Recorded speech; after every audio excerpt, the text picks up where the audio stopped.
حضرت ادریس علیہ السلام کا مختصر تعارف۔ حضرت ادریس علیہ السلام کا اصل نام خنو یا حنوک ہے۔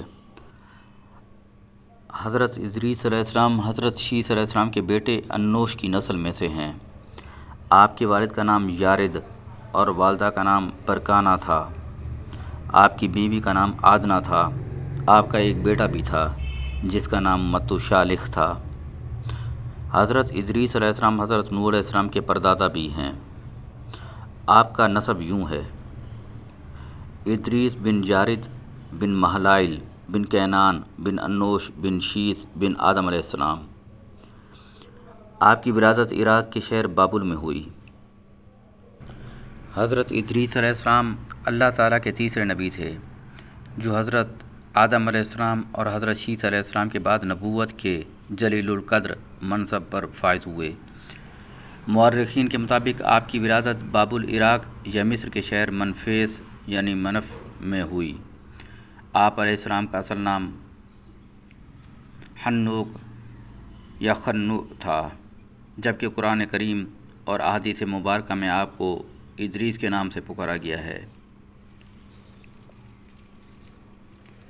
روایات کے مطابق حضرت ادریس علیہ السلام نے دنیا میں لوگوں کو سب سے پہلے لکھنے، پڑھنے اور تعلیم حاصل کرنے کا درس دیا، بلکہ اپنی زندگی کا بیشتر حصہ اسی درس و تبلیغ میں صرف کیا۔ چنانچہ لوگ آپ کو ادریس یعنی درس دینے والا کہہ کر پکارنے لگے۔ آپ علیہ السلام کا حضرت شیس کی 5ویں پشت سے تعلق تھا۔ حضرت شیس علیہ السلام کا انتقال ہوا تو کچھ عرصے کے بعد کے پیروکار بہت محدود تعداد میں رہ گئے۔ قابیل کی اولاد نے کفر و شرک، بدکاری و بے حیائی کا بازار گرم کر رکھا تھا۔ پاکیزہ رشتوں کی پہچان ناپید ہو چکی تھی۔ بتوں کی پوجا اور آگ کی پرستش ہو رہی تھی۔ گویا دنیا پر شیطان اور اس کے حواریوں کا راج تھا۔ حضرت آدم علیہ السلام حضرت شیس علیہ السلام کی قائم کردہ شرعی حدود اور احکامات الہی کو پامال کیا جا رہا تھا۔ اب اللہ جل شانہ نے اس بگڑی قوم میں ایک نبی مبعوث کرنے کا فیصلہ کیا۔ وہ اس عظیم منصب کے لیے حضرت شیس علیہ السلام کی نسل سے حضرت ادریس علیہ السلام کا انتخاب فرمایا گیا۔ حضرت ادریس علیہ السلام میں وہ تمام خوبیاں بدرجہ اتم موجود تھیں جو اللہ کے نبی میں ہونی چاہیے۔ آپ حضرت آدم علیہ السلام کے دین کے پیروکار، نہایت عبادت گزار، متقی، پرہیزگار اور انتہائی سچے انسان تھے۔ نبوت کے منصب پر فائز ہوتے ہی آپ علیہ السلام نے اپنی قوم کے بھٹکے ہوئے لوگوں میں وعظ و تبلیغ کا کام شروع کر دیا، لیکن راہ ہدایت کا یہ درس اور نیکی کی باتیں ان لوگوں کو بہت ناگوار گزرتیں، چنانچہ وہ آپ کے دشمن ہو گئے۔ آپ علیہ السلام اور آپ علیہ السلام کے پیروکاروں کو طرح طرح سے اذیتیں دینے لگے، یہاں تک کہ آپ علیہ السلام نے ان کی ایذا رسانیوں سے تنگ آ کر اللہ کے حکم سے بابل سے ہجرت کرنے کا ارادہ کر لیا اور اپنے پیروکاروں کو اپنے اس فیصلے سے مطلع فرمایا۔ چونکہ بابل دریائے فرات اور دریائے دجلہ کے کنارے ایک سرسبز و شاداب علاقہ تھا، لہٰذا لوگوں کے لیے اس علاقے سے ہجرت کرنا خاصا مشکل فیصلہ تھا، اور انہوں نے اس حوالے سے تحفظات کا اظہار بھی کیا۔ لیکن پھر حضرت ادریس علیہ السلام کے سمجھانے پر کہ اللہ تعالیٰ کا حکم ہے، وہ لوگ آپ کے ساتھ ہجرت پر تیار ہو گئے۔ حضرت ادریس علیہ السلام اور ان کے پیروکاروں نے بابل سے مصر کا رخ کیا اور دریائے نیل کے کنارے آباد ہو گئے، جو بابل سے بھی زیادہ سرسبز و شاداب علاقہ تھا۔ حضرت ادریس علیہ السلام نے یہاں کے لوگوں میں درس و تبلیغ کا کام جاری رکھا۔ آپ علیہ السلام اس وقت لوگوں میں رائج تمام زبانوں سے واقف تھے اور عوام کو ان کی زبان میں ہی درس دیا کرتے تھے۔ آپ کا قرآن مجید میں 2 مرتبہ ذکر آیا ہے۔ سورہ مریم میں اللہ تعالیٰ فرماتے ہیں، اور اس کتاب میں ادریس کا ذکر بھی کیجیے، بے شک وہ بڑے سچے نبی تھے اور ہم نے ان کو بلند رتبے تک پہنچایا۔ سورہ مریم آیت نمبر 56-57۔ نیز سورۃ الانبیاء میں اللہ تعالیٰ نے فرمایا، اور اسماعیل اور ادریس اور ذوالکفل کا تذکرہ کیجیے، یہ سب احکام الہیہ پر ثابت قدم رہنے والے لوگوں میں سے تھے۔ سورۃ الانبیاء آیت نمبر 85۔ تفسیر معارف القرآن کے مطابق حضرت ادریس علیہ السلام حضرت نوح علیہ السلام سے 1000 سال پہلے پیدا ہوئے۔ روح المعانی بحوالہ مستدرک حاکم۔ اللہ تعالیٰ نے آپ کو نبوت کے مرتبے پر سرفراز فرمایا اور آپ پر 30 صحیفے نازل فرمائے۔ حضرت ادریس علیہ السلام وہ پہلے انسان ہیں جنہیں علم نجوم اور حساب بطور معجزہ عطا کیے گئے۔ نیز سب سے پہلے انہوں نے ہی قلم سے لکھنا اور کپڑا سینا ایجاد کیا۔ ان سے پہلے لوگ عموماً جانوروں کی کھال لباس کے طور پر استعمال کیا کرتے تھے۔ پھر یہ کہ سب سے پہلے ناپ تول کے طریقے بھی آپ علیہ السلام ہی نے متعارف کروائے اور اسلحہ بھی آپ کی ایجاد ہے۔ آپ نے اسلحہ تیار کر کے بنو قبیل سے جہاد کیا۔ علامہ ابن اسحاق کا کہنا ہے کہ دنیا کا سب سے پہلا شخص جس نے قلم سے لکھا حضرت ادریس علیہ السلام ہیں۔ معاویہ بن حکم سلمی سے مروی ہے کہ انہوں نے حضور اکرم صلی اللہ علیہ وسلم سے رمل کے بارے میں سوال کیا۔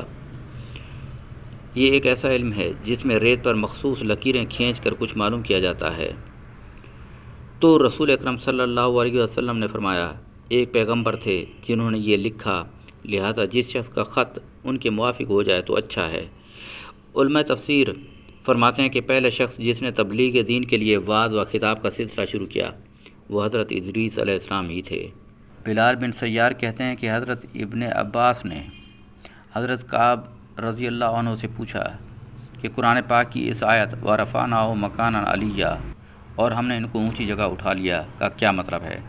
تو حضرت کعب رضی اللہ عنہ نے فرمایا کہ اللہ عز و جل نے حضرت ادریس علیہ السلام کی طرف وحی بھیجی، میں ہر روز تمام بنی آدم کے اعمال کے برابر درجات دیتا ہوں۔ اس سے مراد اس زمانے کے تمام بنی آدم ہیں۔ حضرت ادریس علیہ السلام نے چاہا کہ پھر تو اعمال میں اور اضافہ ہونا چاہیے، لہذا جب ان کے پاس فرشتے آئے تو انہوں نے وحی کا ذکر کرتے ہوئے کہا، میں چاہتا ہوں کہ ملک الموت سے بات کروں اور پوچھوں کہ کب تک میری زندگی باقی ہے۔ فرشتے نے حضرت ادریس علیہ السلام کو اپنے پروں پر اٹھا لیا اور انہیں لے کر آسمان کی طرف بلند ہو گئے۔ جب وہ چوتھے آسمان پر پہنچے تو ان کی ملک الموت سے ملاقات ہو گئی جو نیچے اتر رہے تھے۔ حضرت ادریس علیہ السلام کے دوست فرشتے نے حضرت ملک الموت سے حضرت ادریس علیہ السلام کے بارے میں ذکر کیا تو اسرائیل نے پوچھا، حضرت ادریس کہاں ہیں؟ فرشتے نے جواب دیا، وہ میری پشت پر ہیں۔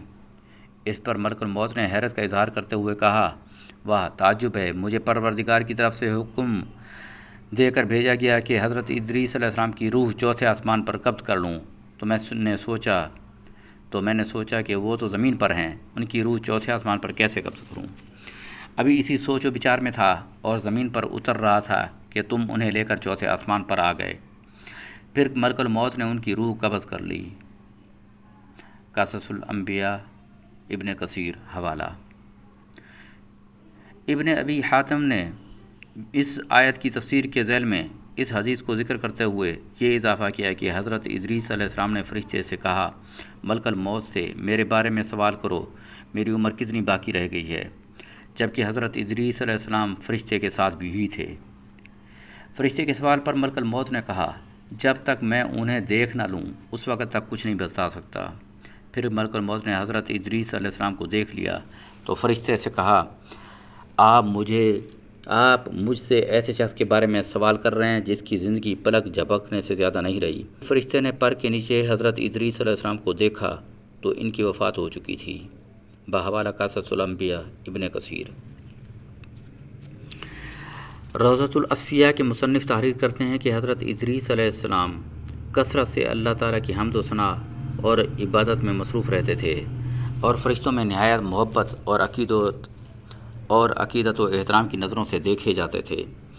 فرشتے ان کے پاس آتے اور ان کی صحبت میں بیٹھا کرتے تھے۔ چنانچہ ایک مرتبہ حضرت اسرائیل علیہ السلام بھی اللہ تعالیٰ سے اجازت لے کر آئے اور انسانی شکل میں بہت دیر تک ان کی صحبت میں حاضر رہے۔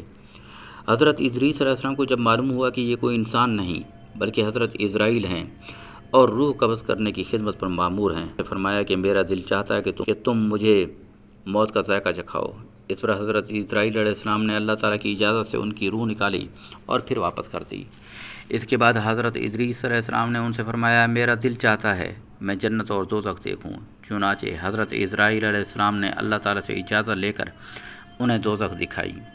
وہ دوزخ دیکھ کر جنت میں آئے اور بہت دیر تک وہاں کے مناظر دیکھتے رہے۔ آخر حضرت اسرائیل علیہ السلام نے عرض کیا، اب واپس تشریف لے چلیے، مگر حضرت ادریس علیہ السلام نے جواب دیا کہ جب تک جنت و دوزخ کو پیدا کرنے والا مجھے یہاں سے جانے کا حکم نہیں دے گا اس وقت تک یہاں سے نہیں جاؤں گا۔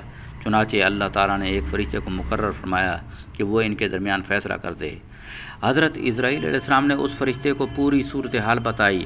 پھر حضرت ادریس علیہ السلام نے فرمایا، میں قانون خداوندی کے مطابق موت کا ذائقہ چکھ چکا ہوں اور اب جنت میں آ گیا ہوں، چونکہ حق تعالیٰ نے فرمایا وما ہم بخارجین منہا، یعنی ہم تم کو اس سے نہیں نکالیں گے، لہٰذا میں یہاں سے نہیں جانا چاہتا۔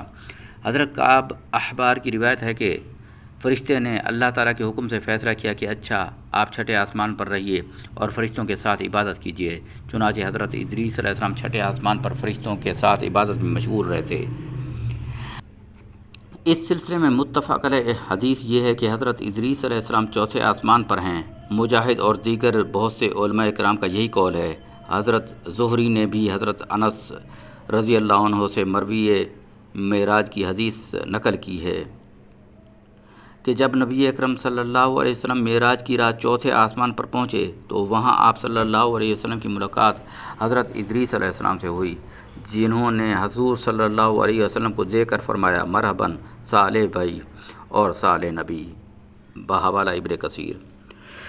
حضرت ادریس علیہ السلام کی زندگی میں دو چیزیں بہت نمایاں ہیں، ایک وعظ و تبلیغ اور دوسری آل قابیل کے ساتھ جہاد۔ چونکہ انہیں وعظ و تبلیغ میں ملکہ حاصل تھا، چنانچہ ان کی پہلی کوشش یہی رہی کہ وعظ و نصیحت سے آل قابیل راہ راست پر آ جائیں اور دنیا کی برائیوں سے پاک ہو کر ایک اللہ کی عبادت کرنے لگیں۔ لیکن شیطان ان لوگوں کو پوری طرح اپنی گرفت میں لیے ہوئے تھا۔ جب آپ علیہ السلام نے ان سے اللہ کی وحدانیت کی بات کی، ایک اللہ کی عبادت کی نصیحت کی کہ برائیوں کو چھوڑ دو، تو یہ باتیں ان لوگوں کو بڑی ناگوار گزرتی، بولا ہو کر انہیں اذیتیں دیتے، تمسخر اڑاتے، پتھر مار۔ علیہ السلام اس صورتحال پر بڑے دل برداشتہ ہوتے اور پریشان رہتے۔ آپ نے لاکھ کوشش کی کسی طرح تبلیغ کے ذریعے ان لوگوں کو راہ راست پر لایا جا سکے۔ جب کوئی صورت نظر نہ آئی تو انہوں نے اللہ تعالیٰ کے حکم سے ان لوگوں کے خلاف جہاد کا فیصلہ کیا۔ انہوں نے اللہ اور اس کے پیغمبر پر ایمان رکھنے والے نوجوانوں کی ایک جماعت کے ساتھ آل قبیل کے ساتھ جہاد کیا، جس میں اللہ تعالیٰ نے انہیں کامیابی عطا فرمائی اور بہت سے لوگ دین حق کی جانب راغب ہو گئے۔